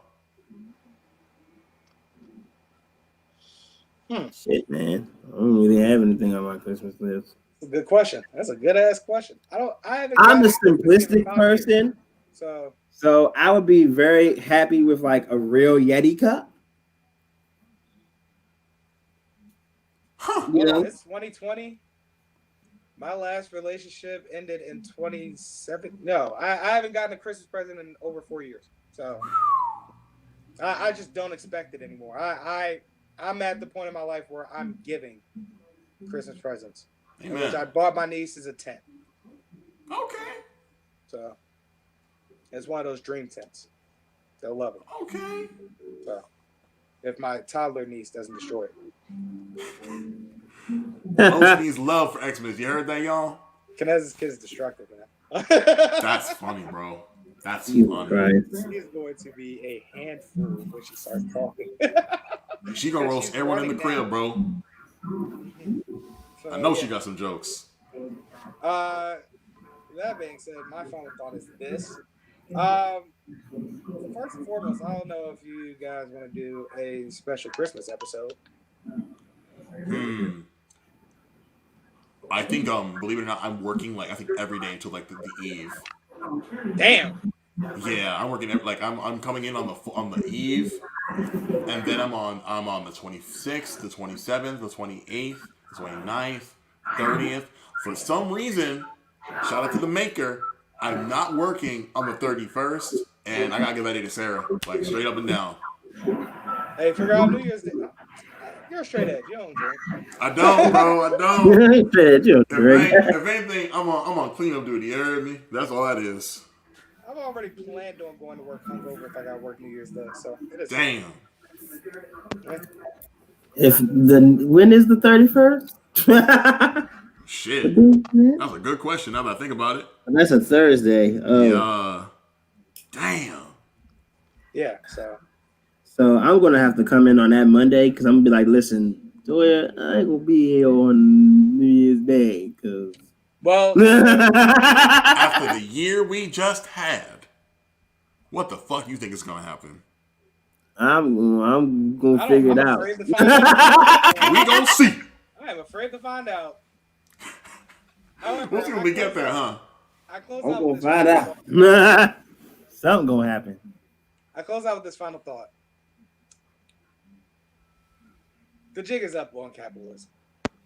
If I may round back to that, like the jig is absolutely up on capitalism because when you think about it, first and foremost, people are starting to realize that cost of living is at this point unachievable because we're still living off the I guess you could say ethics and morals of 50s America, where there's somebody at home taking care of the house duties, whereas there's somebody working 8 hours a day as well. So you have people that are trying to maintain working, then going home to, actually do things. And then, being absolutely too tired to do things because they probably work overtime in order to make money. Then people have secondary jobs in order to make constant living.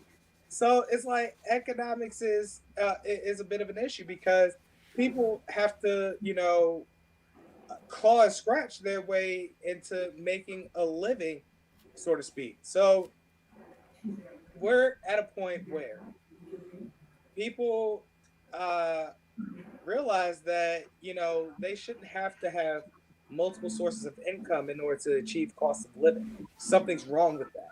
You know what I'm saying? So now it's gotten to a point where we realize this pandemic is exposing the American system because this economy has to keep going in order for this country to remain itself, I guess you could say. If the economy stops, everything stops moving, and shit will hit the fan. So it's risking lives of American citizens in order to keep this economy going, in which something needs to be done. Like the American system needs to gradually be changed. It's not going to be changed overnight. Rome wasn't built in a day, but it needs to gradually start a change towards leveling the playing field to where it's more opportunistic. Yes, however, we still are able to, live normal lives with normal, cost of living. Like I should be able to work 8 hours a day or 7 to 8 hours a day, 5 days a week. And honestly, there are countries that do 3 days a week, 12 hours. You know what I'm saying? And that reduces stress levels as well. You know what I'm saying?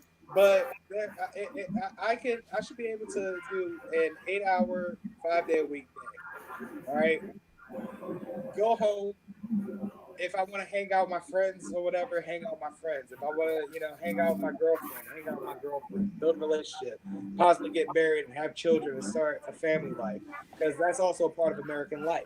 How am I going to do that if I'm constantly working all the fucking time and then I'm too exhausted to work after that? And that's why millennials are causing a baby retraction or something like that. Like this generation is reeling back everything that is what's considered the typical American life because we can't afford it now.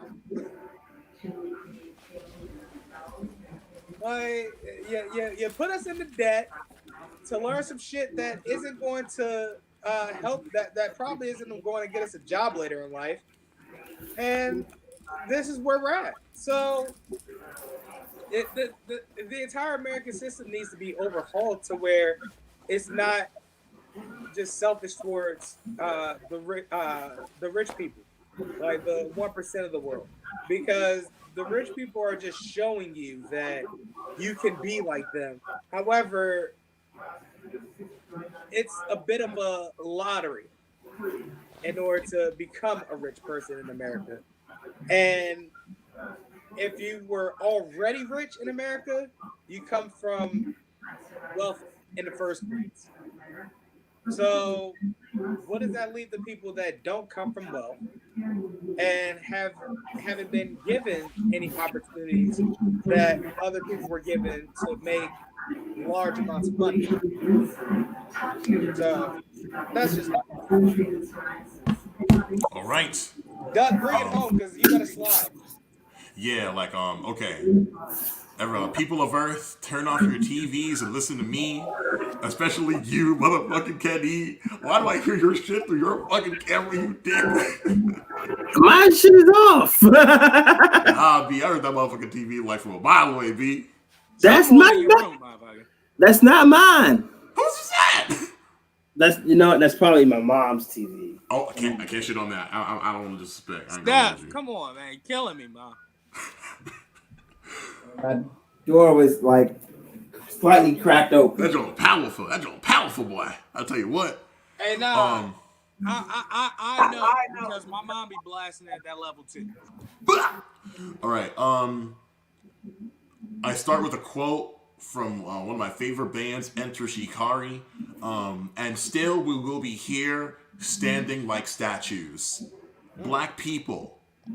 This is for the blacks. Like, we're outnumbered in every possible way. And yet, the opposition, the whites, the ones who hate us, they behave towards us as if we have the lead. Spoiler alert, we do. Like, it may not seem like we're winning, but like as long as we live, they are losing.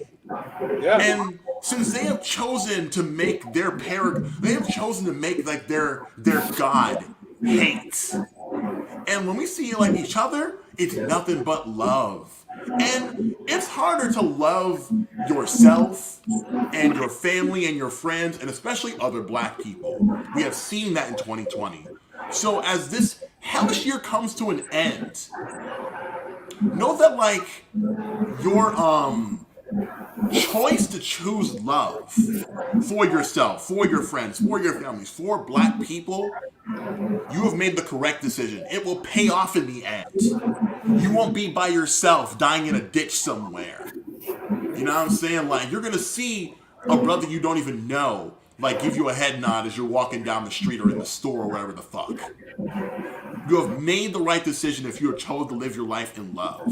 So I want to say that. You know what I'm saying? Otherwise, it's the same as it always is when I'm on this show. Drink plenty of water. Wear your mask over your mouth and your fucking nose. And listen to fucking heavy metal, baby. It's that simple. My fucking God.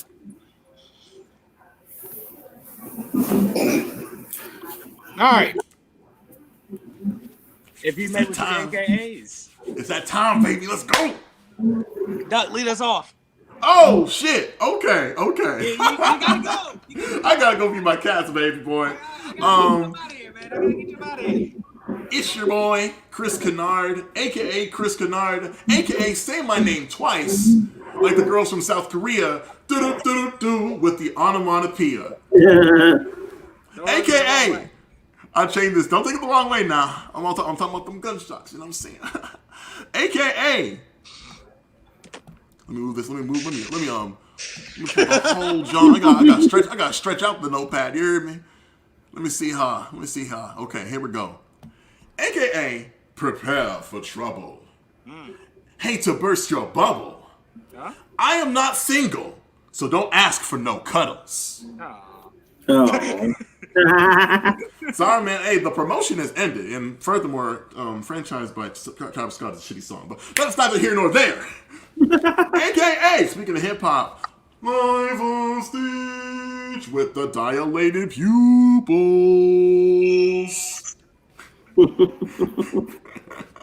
AKA Anthony Fantano. Man, forget about the needle drop. I got the needle drip. Run it up and make it real for me. Whatever the fuck that means. AKA, you've heard of Times New Roman, so please welcome the finest font, Times New Nigga. Clickety clack, you know what I'm saying? AKA, the high priest of the friend zone. Niggas, this is a word for you.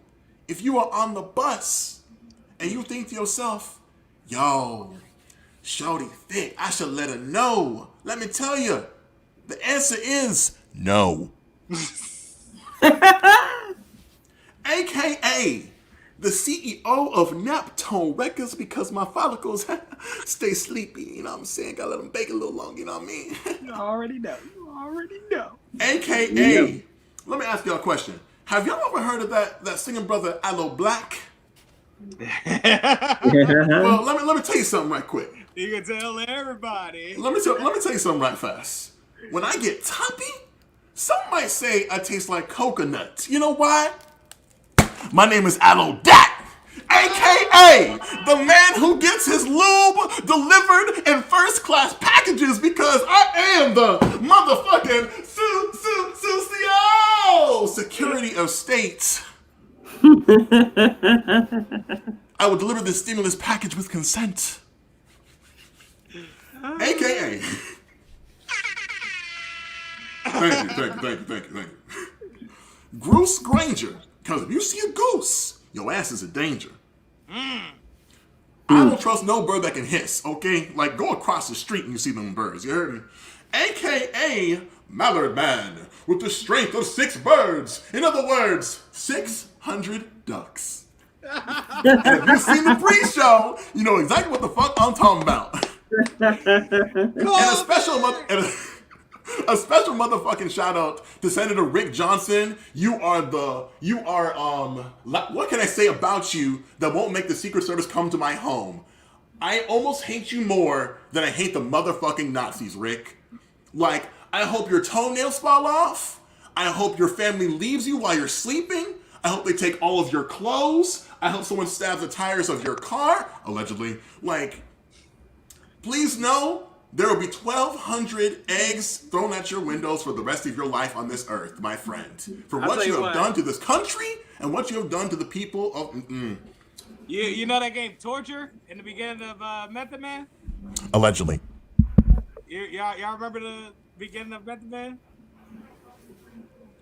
United States of America. Bro, let's go. I gotta know. What's it gonna take for us to get really, really angry? Because, like, no dorky ass white man should block me from getting my 1,200 bones. Not a single motherfucking one. Run me my check. I pay taxes. That White House is mine. I'm moving in tomorrow, okay? Didn't they drop it to 600 or they dropped? That's why my name is 600 Ducks, baby. That's why. Hey, man. We taking to the skies. We flying out here, boy. $600. Quackity quack. You heard me? AKA. Well, last one. I'm gonna get on out of here. Yeah. If you are very horny and you need ass now, call JG Buckworth.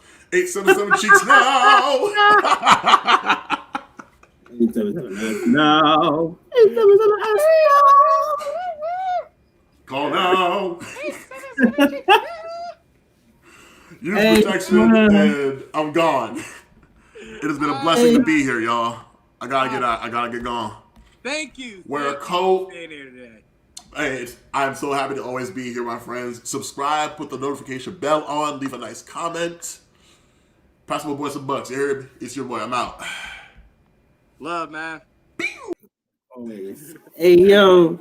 That being said, I guess it's only right for me to follow up. My name being Kenneth Whitaker, a.k.a. Hendrik Solo, original owner of the Millennial Falcon. Fly this vessel here better than the rest of them in this here galaxy. You know how we get down. I'm doing them backwards this week. Fuck it. That's fine. A.k.a. the Last Black Jedi. Do or do not. There is no try. Like, if you try to finesse us out of that PS5, we'll always be on your line.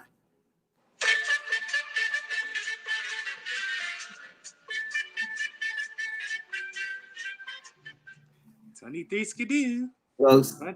Yeah, that didn't feel right. We're going back to the original lineup next week. That's fine. I got a question for you. What? You got a super kick in the closet? In the closet? That bitch is in the chamber, nigga. What the fuck you mean? Mr. Go Slick Vodka. Why'd you park in the staff parking lot? Shut the fuck up, because you know you're not staff. I know that, Bagel. I know that. Come on, Evan, let's go to your house. Wait, you guys gonna still pick me up after work? Oh my goodness. AKA, not your man, I'm a savage. Ooh, yeah, see me, Gene? I'm just gonna keep it brief, mean Gene. I don't have time for a thought, because a thought tried to come into my house last night, mean Gene. And I told her to get to step it like my name was Morton. Yeah, I watched Morton, but you don't understand that the Nacho Man is into all kinds of comedy, mean Gene, including the comedy that I thought make think that she has the chance to be the main one. Oh, yeah. Ladies and gentlemen, that was Nacho Man, I'm a Savage, live from his couch while we're watching Martin. It's the episode with the notorious B.I.G. Back to you, Gorilla. This burger doesn't look right. Yeah.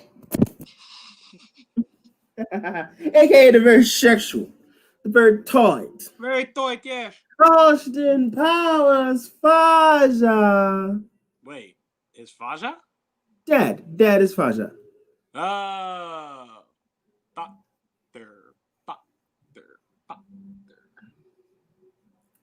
She's professional. She wouldn't be interested in shagging.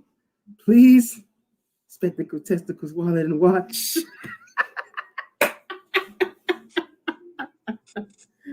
I used to do that from time to time. Good luck, Chom. AKA Vincent Kennedy Black Man. Yeah. Now that I've gotten the lowest ratings in Raw history, it's time for me to pull out the old faithful moves and people are gonna eat it like putty out of my hands, because just when you think that I'm gonna take a loss,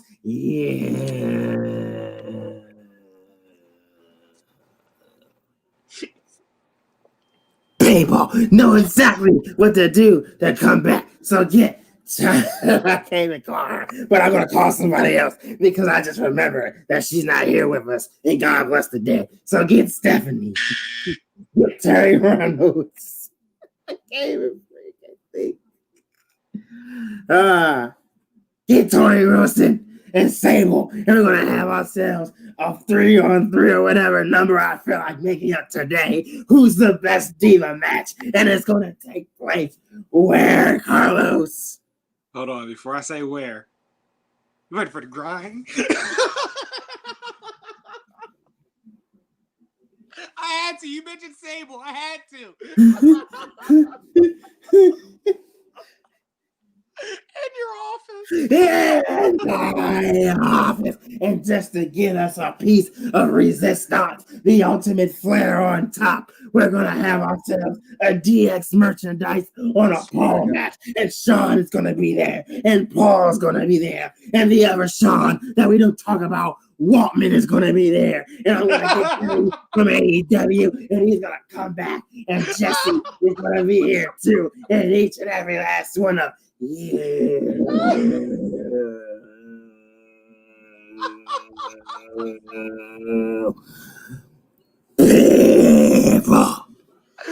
The rebirth of DX and the NWO, because I'm going to inject and leave the poison in the AEW. And the best poison I know is to get all the old people of the NWO back, because I own WCW.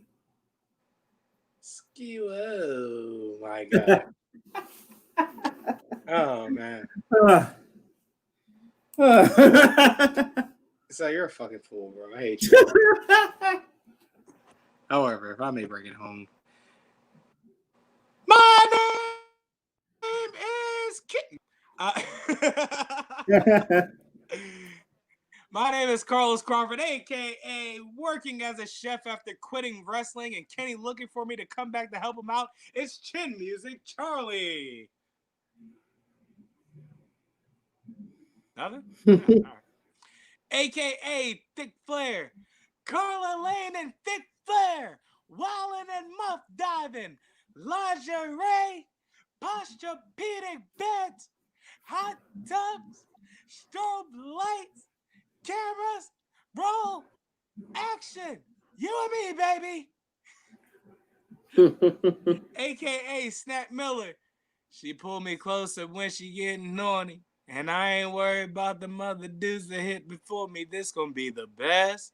Something that I'm sure of. Girl, I dig your energy. I'm fucking with your aura.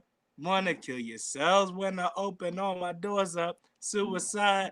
And that's my car, but baby, you can drive cause I'm fucked up.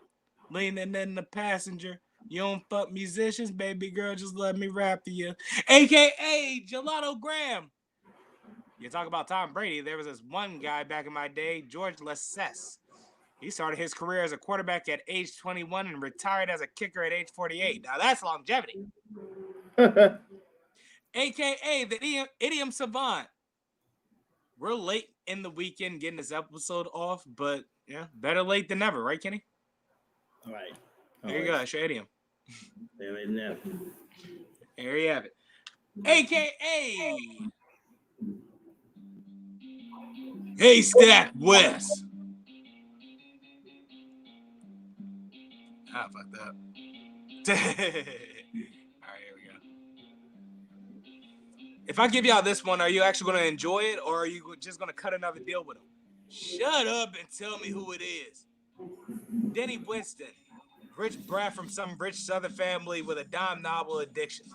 He runs a large posse on a payroll to protect them. So guess what you'll be doing when you get down to that rundown estate out in Pinga-Raton? The devil's dick? Pinga-Raton, shut up and answer that non-rhetorical question. How am I going to answer the question if I'm shutting up? Wes. Fine. We'll oblige. But because he's rich, he's probably a snob. Therefore, I can't promise you him back alive. So that's fine by me. You know how this works. Less money to give y'all goofy asses. You like that, wouldn't you? Hoss, you're coming along. Nope, he's not. Go get Pop. Winston rolls that large. Y'all need the best cover this family has to offer that isn't me. But why don't you just come? I have an office to run, little brother. Not vamos. It's vamos, you dumbass. All right, Moose. Let's stop by my parents before we set out.